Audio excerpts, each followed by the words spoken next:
حضرت ابو ایوب انصاری رضی اللہ تعالیٰ عنہ۔ ربیع الاول 13 نبوت میں فقر موجودات خیر الانام رحمت عالم صلی اللہ علیہ وسلم مکے سے ہجرت فرما کر قباء میں رونق افروز ہوئے تو اہل قباء نے دیدہ و دل فرش راہ کر دیے۔ قبیلے عمر بن عوف نے ایسے خلوص اور گرم جوشی سے مکے کے در یتیم کی میزبانی کی کہ اس کا حال پڑھ کر قلوب مردہ میں زندگی کی حرارت پیدا ہو جاتی ہے۔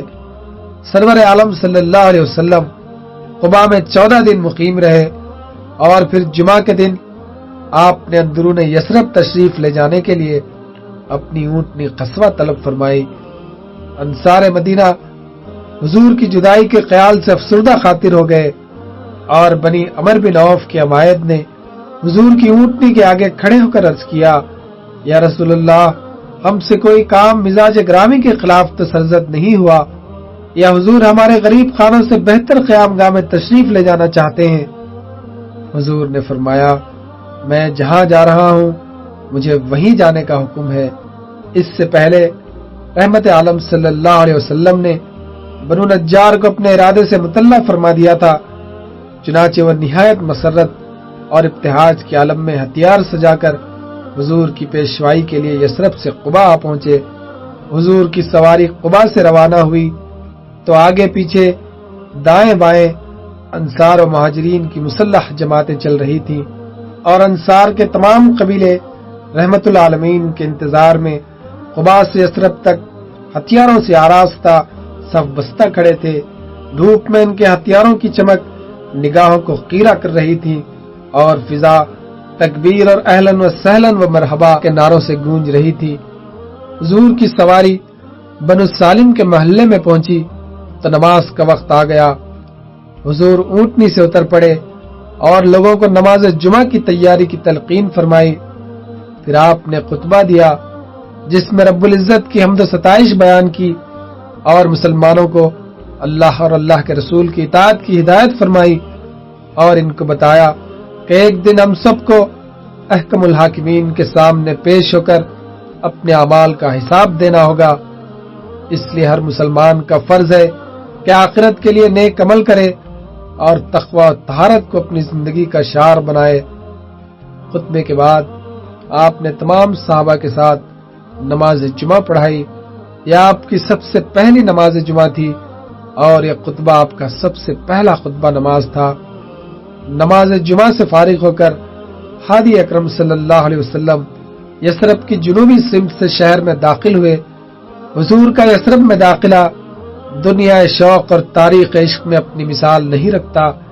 جس والہانہ جوش و خروش اور بے پناہ ذوق و شوق سے اہل یثرب نے رحمت عالم کا استقبال کیا، تاریخ عالم اس کی مثال پیش کرنے سے قاصر ہے۔ اس دن یثرب مدینۃ النبی بن گیا اور اس کی زمین رشک آسماں بن گئی۔ انصار کی مسرت کا یہ عالم تھا کہ قباء سے لے کر مدینے تک 3 میل کا راستہ جمال رسالت کے عاشقان دید سے پٹا پڑا تھا۔ یہ مدینے کی تاریخ میں سب سے بڑا یوم مسرت تھا۔ خاک یثرب کے ذرات ابھر ابھر کر ہوا تندید بن گئے تھے کہ آج انہیں اس رحمت مجسم کے پائے اقدس چومنے کا شرف حاصل ہونے والا تھا جو تمام کائنات الہی ارض و سماوا کا سرمایہ افتقار تھا۔ سارا شہر جوش مسرت اور فرط عقیدت سے گہوارے بہار بنا ہوا تھا اور فضا تحمید و تقدیس کے نغموں سے گونج رہی تھی۔ مدینے کے حبشی غلام مسرت میں اپنے فوجی کرتب دکھا رہے تھے اور بچے جان رسول اللہ، جان رسول اللہ، رسول اللہ آئے، رسول اللہ آئے کے نعرے لگاتے ہوئے ہر طرف خوشی سے اچھل کود رہے تھے۔ جوش مسرت میں پردہ نشین خواتین بھی گھروں کی چھتوں پر نکل آئی تھیں۔ 2 شیزہ لڑکیاں غرفوں سے جھانک رہی تھیں۔ راہ میں انصار کا ہر قبیلہ بسد نیاز سرور کونین کے سامنے آتا اور عرض کرتا، یا رسول اللہ، ہمارا گھر حاضر ہے، جان حاضر ہے، مال حاضر ہے۔ حضور ہر قبیلے کے احسان کا اعتراف فرماتے اور اس کے حق میں دعائے خیر کرتے۔ جس وقت حضور کی سواری کسی کوچے میں داخل ہوتی تو دونوں طرف کے مکانات کی چھتوں پر انصار کے لبوں پر ہجوم شوق و مسرت میں ترانہ جاری ہو جاتا، ہم پر 14ویں کا چاند طلوع ہوا ہے، کوہ ودا کی گھاٹیوں سے ہم پر خدا کا شکر واجب ہے۔ جب تک دعا مانگنے والے دعا مانگے، اے ہم میں مبعوث ہونے والے، آپ ایسے امر کے ساتھ آئے ہیں جس کی اطاعت فرض ہے۔ بنو نجار کے جوش و خروش اور مسرت و ابتہاج کی تو کوئی انتہا نہ تھی، کیونکہ حضور کے ننیالی رشتہ دار ہونے کی بنا پر ان کو یقین تھا کہ سرور عالم انہی کو شرف میزبانی بخشیں گے اور اس طرح ان کو محبوب کبریا کا ہمسایہ بننے کی سعادت نصیب ہوگی۔ بنو نجار کی معصوم بچیاں دف بجا بجا کر یہ ترانہ گا رہی تھیں، ہم بنو نجار کی لڑکیاں ہیں، محمد کیا ہی اچھے ہمسایہ ہیں۔ سرور کائنات صلی اللہ علیہ وسلم ان لڑکیوں کے پاس سے گزرے تو متبسم ہو کر ان سے فرمایا، بچیوں کیا تم مجھ سے محبت رکھتی ہو؟ انہوں نے بیک آواز کہا، ہاں یا رسول اللہ۔ حضور نے فرمایا، تم بھی مجھ کو عزیز ہو۔ سرور عالم کے خادم خاص حضرت انس بن مالک سے روایت ہے کہ میں نے اس دن سے زیادہ مبارک اور پر مسرت دن کوئی نہیں دیکھا جس میں رسول اکرم رونق افروز مدینہ ہوئے۔ اس دن مدینے کے در و دیوار طلعت اقدس سے جگمگا اٹھے، حضور کی سواری جوں جوں آگے بڑھتی جاتی، انصار کے اشتیاق و تمنا کی بےتابیاں بڑھتی جاتی تھی۔ انصار کا ہر قبیلہ اور فرد سراپا اشتیاق بنا ہوا تھا، ہر ایک کی یہی خواہش تھی کہ رحمت دو عالم کا شرف میزبانی اسے حاصل ہو۔ سب جانتے تھے کہ رحمتوں کا یہ بادشاہ، امن کا شہزادہ اور لطف و کرم کا یہ پیکر جمیل جس کے گھر کو اپنے قدوم میمنت سے نوازے گا، رحمت کے فرشتے اس کی دہلیز پر پہرا دیں گے، اللہ کی نعمتیں اس کے گھر میں اتریں گی اور دین و دنیا کی برکتیں اس کے ہاں سمٹ آئیں گی۔ اسی لیے حضور کا میزبان بننے کے لیے انصار میں سخت کشمکش تھی۔ روسائے قبائل حضرت عتبان بن مالک، سعد بن عبادہ، عبداللہ بن رواحہ، عباس بن عبادہ، خارجہ بن زید، زیادہ بن لبید، فرو بن عمر، سعد بن ربی، سلید بن قیس، منظر بن عمر، ابو سلید تسیرہ بن ابی خارجہ نے فردن فردن حضور کی خدمت میں حاضر ہو کر عرض کیا، یا رسول اللہ، ہمارا غریب خانہ حاضر ہے، اس میں تشریف لائیے۔ سرور کونین صلی اللہ علیہ وسلم پر اس وقت نزول وحی کی کیفیت طاری تھی۔ آپ اپنے چاہنے والوں کے حق میں دعائے خیر کرتے اور پھر فرماتے، اس ناقہ کو چھوڑ دو، اس کا راستہ نہ روکو، یہ اللہ تعالی کی طرف سے مامور ہے۔ حضور نے اس وقت اونٹنی کی مہار چھوڑ رکھی تھی اور حکم الہی کے منتظر تھے۔ ہادی اکرم کا ارشاد سن کر سب لوگ خاموش ہو گئے اور دھڑکتے دلوں کے ساتھ انتظار کرنے لگے کہ دیکھیں وہ کون خوش نصیب ہے جسے رحمت العالمین کی میزبانی کی سعادت عظمی حاصل ہوتی ہے۔ خسوا سرور عالم کی اونٹنی چلتے چلتے بنو نجار کے محلے میں پہنچی اور اس جگہ جا کر بیٹھ گئی جہاں آج کل مسجد نبوی کا بڑا دروازہ ہے۔ حضور اس پر سے نہ اترے۔ قصوہ پھر اٹھی اور تھوڑی دور چل کر واپس آئی اور اسی جگہ پر جہاں پہلے بیٹھی تھی دونوں پاؤں جما کر بیٹھ گئی۔ اس جگہ سے بالکل قریب ایک 2 منزلہ مکان تھا۔ اس کے مالک گھر کی دہلیز پر حضور کے استقبال کے لیے کھڑے تھے۔ انہوں نے قصوہ کو اپنے مکان کے قریب اس طرح بیٹھتے دیکھا تو فرط مسرت سے بے خود ہو گئے، دوڑ کر رحمت عالم کا پرتپاک خیر مقدم کیا۔ اس اثنا میں بنو نجار کے دوسرے لوگ بھی وہاں پہنچ گئے اور ہر ایک اصرار کرنے لگا، یا رسول اللہ، میرے غریب خانے پر نزول اجلال فرمائے۔ ادھر ان صاحب نے عرض کی، یا رسول اللہ، یہ اس مسکین کا گھر ہے، اجازت ہو تو حضور کا سامان اتار دوں۔ رحمت عالم صلی اللہ علیہ وسلم کسی کی دل شکنی نہیں کرنا چاہتے تھے۔ فرمایا، خورا ڈال لو، اللہ کی شان۔ خورا ڈالا گیا تو انہی صاحب کا نام نکلا۔ گویا فخر دو جہاں کی میزبانی کا شرف رب العزت نے انہی کے مقدر میں لکھ دیا تھا۔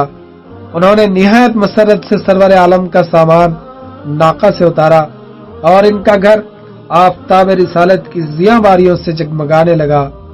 یہ صاحب جن کو مدینہ منورہ میں حضور کی میزبانی کی سعادت عظمی نصیب ہوئی اور جن کی خوش بختی پر جن و انس نے رشک کیا، وہ بنو نجار کے رئیس حضرت ابو ایوب انصاری تھے۔ حضرت ابو ایوب انصاری کا اصل نام خالد بن زید تھا، لیکن ان کی کنیت ابو ایوب اتنی مشہور ہو گئی تھی کہ بہت کم لوگوں کو ان کا اصل نام معلوم تھا۔ علامہ ابن اسیر کا بیان ہے کہ جس پرآشوب زمانے میں باغیوں نے حضرت عثمان کے مکان کا محاصرہ کر رکھا تھا اور وہ نماز کے لیے بھی گھر سے باہر نہیں نکل سکتے تھے، بعض اصحاب نے حضرت علی سے درخواست کی کہ وہ مسجد نبوی میں آ کر نماز پڑھائیں۔ حضرت علی نے خود تو نماز پڑھانے سے معذرت کر دی، البتہ فرمایا خالد بن زید سے کہو کہ وہ نماز پڑھائیں۔ لوگوں نے پوچھا کون خالد بن زید؟ آپ نے فرمایا ابو ایوب۔ اس دن عامت الناس کو حضرت ابو ایوب کا اصل نام معلوم ہوا۔ حضرت ابو ایوب خزرج کے خاندان بنو نجار سے تھے، جو رسول اکرم صلی اللہ علیہ وسلم کا ننیال تھا۔ مالک بن نجار کی اولاد سے ہونے کی بنا پر انہیں المالکی اور انصار کی ازدی ہونے کی وجہ سے الازدی بھی لکھا جاتا ہے۔ حضرت ابو ایوب کی والدہ کا نام ہند اور ایک دوسری روایت کے مطابق زہرا بنت سعد خزرجی تھا، جو حضرت ابو ایوب کے والد زید بن کلیب کی ماموزاد بہن تھی۔ حضرت ابو ایوب ہجرت نبوی سے 31 برس قبل 40 عام الفیل میں یثرب میں پیدا ہوئے۔ ان کا شمار انصار کے السابقون الاولون میں ہوتا ہے۔ وہ حضور کے مدینہ منورہ میں نزول اجلال فرمانے سے پہلے ہی حضرت مصعب بن عمیر کی تبلیغی مساعی کے نتیجے میں دولت اسلام سے بہرایاب ہو چکے تھے۔ اس کے بعد انہیں بیعت عقبہ کبیرہ میں شامل ہونے کا عظیم شرف حاصل ہوا۔ اس موقع پر انہوں نے اپنے 74 رفقا کے ساتھ ہادی اکرم سے یہ مقدس پیمان وفا باندھا کہ یا رسول اللہ، آپ یثرب میں تشریف لائیں تو خدائے برتر کی قسم ہم ہمیشہ اپنی جانوں اور مالوں کے ساتھ آپ کی حفاظت اور مدد کریں گے۔ رحمت عالم صلی اللہ علیہ وسلم مدینہ منورہ تشریف لائے تو حضرت ابو ایوب انصاری کو میزبانی رسول کا وہ عظیم شرف حاصل ہوا کہ جس پر دوسرے صحابہ اکرام ہمیشہ رشک کیا کرتے تھے۔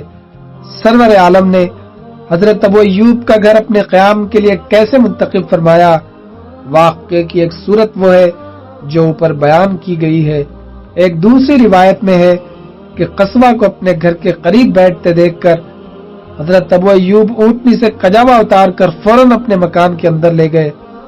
دوسرے لوگوں نے آپ کو اپنے ہاں لے جانا چاہا تو آپ نے فرمایا آدمی وہیں قیام کرتا ہے جہاں اس کا کجاوا ہو۔ ایک اور روایت میں ہے کہ سرور کائنات صلی اللہ علیہ وسلم عمدن حضرت ابو ایوب کے ہاں ٹھہرے، کیونکہ وہ بنو نجار کے رئیس تھے اور بنو نجار سے حضور کی قرابت تھی، لیکن اس روایت میں اس بات کی تصریح نہیں کی گئی کہ بنو نجار کے کسی دوسرے رئیس کے ہاں رسول اکرم نے کیوں قیام نہ فرمایا اور یہ سعادت دارین حضرت ابو ایوب انصاری ہی کو کیوں نصیب ہوئی۔ حقیقت یہ ہے کہ یہ سب کچھ حکم الہی کے تحت ہوا اور حضرت ابو ایوب رب العزت کی طرف سے ہی حضور کی میزبانی کے لیے منتخب کیے گئے تھے۔ یہ رتبہ بلند ملا جس کو مل گیا۔ حضرت ابو ایوب کا مکان 2 منزلہ تھا، ایک کمرہ نیچے اور ایک اوپر۔ انہوں نے بارگاہ رسالت میں عرض کیا یا رسول اللہ، آپ غریب خانے کی بالائی منزل میں قیام فرمائے۔ حضور نے فرمایا نہیں، میرے پاس لوگوں کی آمد و رفت رہے گی، اس لیے نچلی منزل ہی میرے قیام کے لیے موزوں ہے۔ چنانچہ حضور کی خواہش کے مطابق حضرت ابو ایوب نے مکان کی نچلی منزل خالی کر دی اور خود بالائے خانے میں فروکش ہو گئے، لیکن انہیں اور ان کی اہلیہ کو ہر وقت یہ خیال مضطرب رکھتا کہ وہ تو بالائی منزل میں مقیم ہے اور رسول اکرم نچلی منزل میں۔ علامہ ابن ہشام کا بیان ہے کہ ایک روز بالائے خانے پر پانی سے بھرا ہوا برتن پھوٹ گیا۔ حضرت ابو ایوب اس خیال سے مضطرب ہو گئے کہ پانی بہہ کر نیچے جائے گا اور سرور عالم کو تکلیف ہوگی۔ گھر میں اوڑھنے کا ایک ہی لحاف تھا۔ حضرت ابو ایوب نے فی الفور یہ لحاف گھسیٹ کر پانی پر ڈال دیا تاکہ بہتا ہوا پانی لحاف کی روئی میں جذب ہو جائے۔ جب پانی کے نیچے بہنے کا امکان نہ رہا تو دونوں میاں بیوی نے اطمینان کا سانس لیا۔ سرور کونین اگرچہ اپنی خوشی سے نچلی منزل میں مقیم تھے، لیکن حضرت ابو ایوب اور ان کی اہلیہ کو بالا خانے کی سکونت سخت ناپسند تھی۔ یہ خیال ان کے لیے سہانے روح تھا کہ فقر موجودات، خیر البشر، سید النسل، سرور کون و مکان تو نیچے کی منزل میں مقیم ہوں، اور ان کی ادنا ترین خدام بالائی منزل میں یہ روحانی اذیت ایک رات اس قدر شدت اختیار کر گئی کہ دونوں میاں بیوی چھت کے کونے میں سکڑ کر بیٹھ گئے اور ساری رات اسی حالت میں جاگ کر گزار دی۔ صبح ہوئی تو حضرت ابو ایوب سرور کونین کی خدمت میں حاضر ہوئے اور عرض کیا، یا رسول اللہ، ہم ساری رات چھت کے کونے میں بیٹھ کر جاگتے رہے۔ حضور نے وجہ دریافت کی تو عرض کیا، ہمارے ماں باپ آپ پر قربان، ہم کو ہر لحظہ آپ کی بے ادبی کا اندیشہ دامنگیر رہتا ہے۔ رات کو اس اندیشے نے شدت اختیار کر لی۔ یا رسول اللہ، ہم غلاموں پر کرم فرمائیے اور بالا خانے پر تشریف لے چلیے۔ حضور کے غلاموں کے لیے آپ کے قدموں کے نیچے رہنا ہی باعث سعادت ہے۔ سرور عالم صلی اللہ علیہ وسلم نے حضرت ابو ایوب کی درخواست قبول فرما لی اور آپ اوپر کی منزل میں منتقل ہو گئے۔ حضرت ابو ایوب اور ان کی اہلیہ نے بکمال مسرت نچلی منزل میں اقامت اختیار کر لی۔ سرور کائنات 6 یا 7 مہینے حضرت ابو ایوب کے گھر مقیم رہے۔ اس عرصے میں حضرت ابو ایوب نے جس والہانہ عقیدت سے رحمت دو عالم کی خدمت کی، وہ ان کے عشق رسول پر دال ہے۔ حضرت ابو ایوب دونوں وقت ہادی اکرم کی خدمت میں کھانا بھجواتے۔ بعض اوقات دوسرے انصار کے ہاتھ سے بھی کھانا آ جاتا۔ کھانے سے جو کچھ بچ جاتا حضور اسے ابو ایوب کے پاس بھیج دیتے۔ ان کی عقیدت اور حب رسول کا یہ عالم تھا کہ کھانے میں جہاں سرور عالم کی انگلیوں کے نشانات ہوتے تھے، بقیال تبرک کو اتباع رسول انہی پر اپنی انگلیاں رکھ کر کھانا تناول کرتے۔ ایک دفعہ کھانا جوں کا توں واپس آ گیا۔ حضرت ابو ایوب مضطرب ہو کر حضور کی خدمت میں حاضر ہوئے اور عرض کیا، یا رسول اللہ، میرے ماں باپ آپ پر قربان، آپ نے آج کھانا تناول نہیں فرمایا۔ حضور نے فرمایا، ہاں، آج کھانے میں لہسن تھا اور مجھے لہسن مرغوب نہیں۔ حضرت ابو ایوب نے عرض کیا، جو حضور کو پسند نہیں اسے میں بھی ناپسند کرتا ہوں۔ خانہ ابو ایوب میں رونق افروز ہونے کے بعد سرور کونین صلی اللہ علیہ وسلم نے مدینہ منورہ میں خانہ خدا بنانے کا ارادہ فرمایا۔ اس مقصد کے لیے حضور نے حضرت ابو ایوب کے گھر کے سامنے اس افتادہ قطع زمین کو منتخب فرمایا جہاں آپ کی اونٹنی آ کر بیٹھی تھی۔ اس زمین کے مالک بنو نجار کے 2 یتیم بچے سہیل اور سہل تھے۔ سرور عالم نے انصار کو بلا کر فرمایا، میں یہ زمین قیمت دے کر لینا چاہتا ہوں تاکہ اس میں خانہ خدا کی تعمیر کر سکوں۔ انصار نے عرض کیا، یا رسول اللہ، اس زمین کے مالکوں کو ہم قیمت ادا کر دیں گے اور اسے اپنی طرف سے آپ کے لیے ہبہ کرتے ہیں، اس کا صلہ ہم اللہ سے لیں گے۔ حضور نے انصار کے جذبہ اثار کی تعریف فرمائی، لیکن زمین کی قیمت دینے پر اصرار فرمایا اور مالکان زمین سہل اور سہیل کو طلب فرمایا۔ دونوں سعادت مند بچوں نے عرض کیا، یا رسول اللہ، ہم یہ زمین حق تعالیٰ کی خوشنودی کے لیے آپ کے نظر کرتے ہیں۔ ان بچوں کی والدہ نے بھی ان کی تائید کی۔ اللہ تمہیں جزائے خیر دے، میں زمین بلا قیمت نہیں لوں گا۔ پھر آپ نے اصحاب رائے کے مشورے سے اس زمین کی قیمت 10 میثاق 4.25 تولے سونا متعین فرمائی۔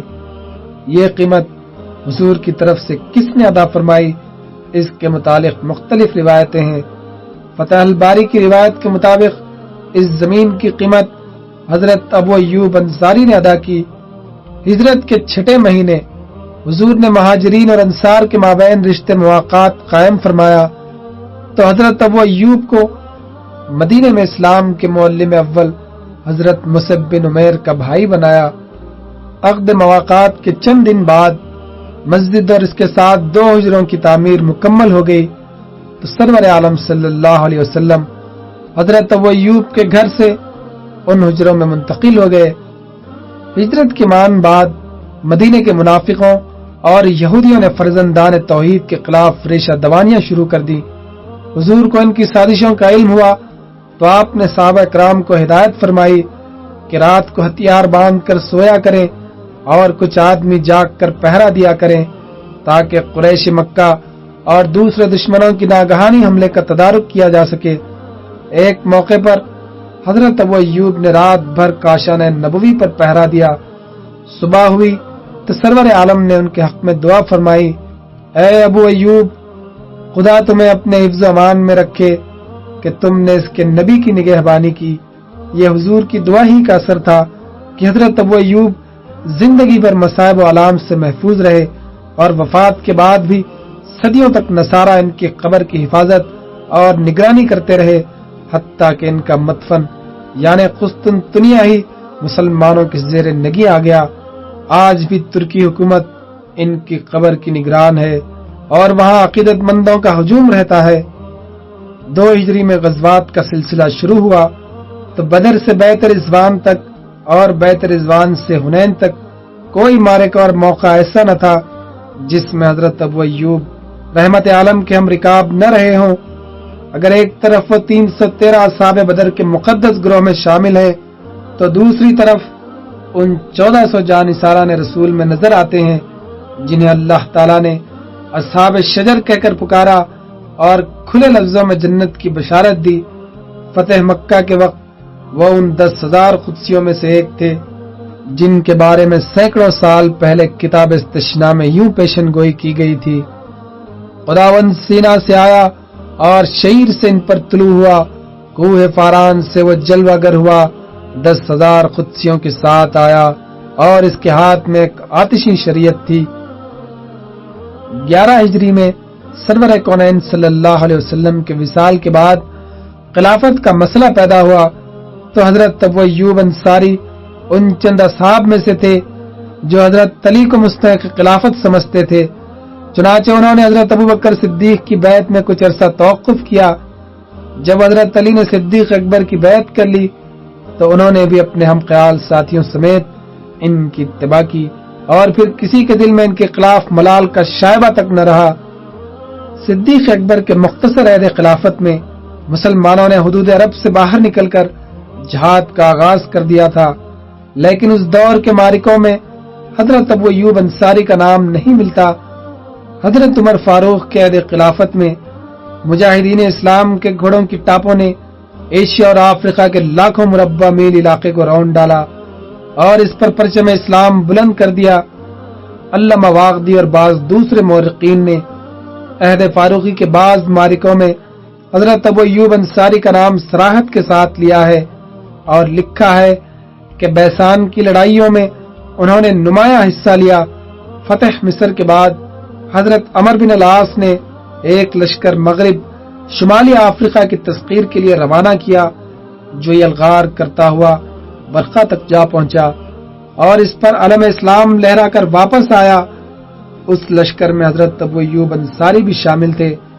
عام طور پر مورخین نے اس عہد میں حضرت ابو ایوب کے کارناموں کی تفصیل نہیں دی، لیکن اتنا ضرور ثابت ہے کہ وہ عہد فاروقی کے کئی معرکوں میں ایک پرجوش مجاہد کی حیثیت سے شریک ہوئے اور جہاد کی خاطر بڑے طویل سفر کیے۔ حضرت عثمان غنی کے عہد خلافت میں حضرت ابو ایوب کا قیام زیادہ تر مدینہ منورہ ہی میں رہا۔ ان کو بعض امور میں امیر المومنین سے شدید اختلافات تھے، لیکن انہوں نے کسی شورش میں مطلق کوئی حصہ نہیں لیا۔ جن ایام میں باغیوں نے امیر المومنین کے مکان کا محاصرہ کر رکھا تھا، حضرت ابو ایوب انصاری مسجد نبوی میں مسلمانوں کی امامت کرتے رہے۔ حضرت عثمان ذو النورین کی شہادت کے بعد حضرت علی کرم اللہ وجہ مسند آرائے خلافت ہوئے۔ وہ حضرت ابو ایوب کی بڑی عزت و تکریم کرتے تھے۔ انہوں نے حضرت ابو ایوب کا سالانہ وظیفہ 5,000 درہم سے بڑھا کر 20,000 درہم کر دیا اور غلاموں کی تعداد جو انہیں بارگاہ خلافت سے ملے ہوئے تھے 8 سے بڑھا کر 40 کر دی۔ خلافت مرتضوی کا آغاز میں حضرت سہل بن حنیف انصاری مدینے کے امیر تھے۔ 36 ہجری میں حضرت علی مرتضیٰ نے ان کو کوفہ بلوا لیا اور مدینہ منورہ کی عمارت پر حضرت ابو ایوب کو مقرر فرمایا۔ اکثر روایات میں ہے کہ جنگ جمل اور صفین کے وقت وہ مدینہ کے امیر تھے، لیکن علامہ ابن عبد البر نے استیاب میں لکھا ہے کہ حضرت ابو ایوب جنگ جمل اور صفین میں حضرت علی کی طرف سے شریک ہوئے۔ 37 ہجری میں خوارج کے خلاف نیروان کی مشہور جنگ پیش آئی۔ اس میں حضرت ابو ایوب فوج مرتضوی کے مقدمۃ الجیش کے سالار تھے۔ اس جنگ میں انہوں نے کمال درجے کی شجاعت اور ثابت قدمی کا مظاہرہ کیا۔ ایک روایت میں ہے کہ جنگ نہروان میں حضرت علی کرم اللہ وجہ نے اپنا مشہور علم رایت الایمان حضرت ابو ایوب کے سپرد کیا۔ ایک بہت بڑا اعزاز تھا۔ حضرت ابو ایوب نے اپنی جانبازی اور سرفروشی سے اپنے آپ کو اس اعزاز کا مستحق ثابت کر دیا، اور شیر خدا نے ان کی شجاعت کی تحسین فرمائی۔